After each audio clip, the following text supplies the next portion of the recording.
Hey friends, I'm here with our Enneagram Sixes, Curtis and Laura for EnneaSummer 2020, and we are going to talk for just a second about the election. Y'all already have feelings just about the question. Yeah. Yeah, this is only going to be a couple of minutes. I just want y'all to kind of say, when you're thinking toward local and national elections that are coming up, how are you collecting information to vote? How do you feel about it? One of the things you said in the podcast, Curtis, is the thing you hate feeling the most is that you've made the wrong decision. Correct. So how do you prepare for an election that feels like it's going to be incredibly important in our lifetime? Sure. For me, I feel like the first step is having a comprehensive set of information. So you got to get it all. I have to research every candidate. It doesn't matter how their chances of winning or not if they're on the ballot. I have to, yeah, definitely. Because what if I voted for someone whose, policies I agree with, but there might have been someone else who I agreed with more who would have been a better candidate, and I just didn't research them. But then you get to the voting booth, and do you feel, have you ever gotten to the voting booth and thought, I know everything I need to know, here we go?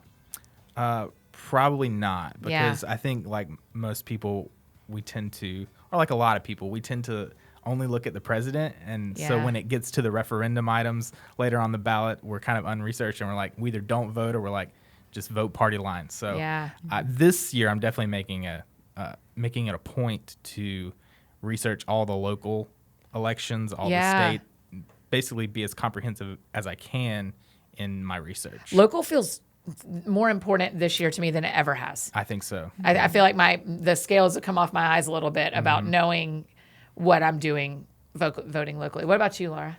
Yeah, I agree. I think definitely researching as much as I can. I feel like that's something I've always done. And then for me, I feel like voting is just kind of sticking with my conviction. And even if that means like writing in a candidate or something, like that is something that even though it feels like almost a wasted vote, if there's someone that I'm like, I don't know that I'm going to sleep well tonight because I voted for them, then I would rather like stick with my conviction. Whether they win or lose. Whether they win or lose. Like I have struggled with that in the past where there have been like, are these my options? I don't know. Like, I don't really know if I fall in either category. And so like trying to do as much research on like, well, who else, like you said, who else is on the ballot that maybe probably doesn't have as much of a chance to win, but I feel like they are the better candidate for me. I would rather vote for them. Okay.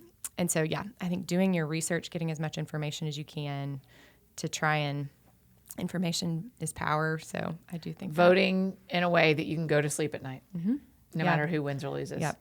100%. And yeah, and that is something, I've talked with friends, and I feel like as sixes, we do look for that affirmation from other people. And so I've had some conversations about politics from other people that are just like, I've got to vote this party line or this way or something. And there's certain candidates that I'm like, yeah, but even if maybe I agree with some of the policies from a character standpoint, probably can't get behind that person. I'm not going to sleep well at night knowing that that's who I'm giving my vote to. So I'd rather find someone who I like line up more with, even if they're probably not going to win.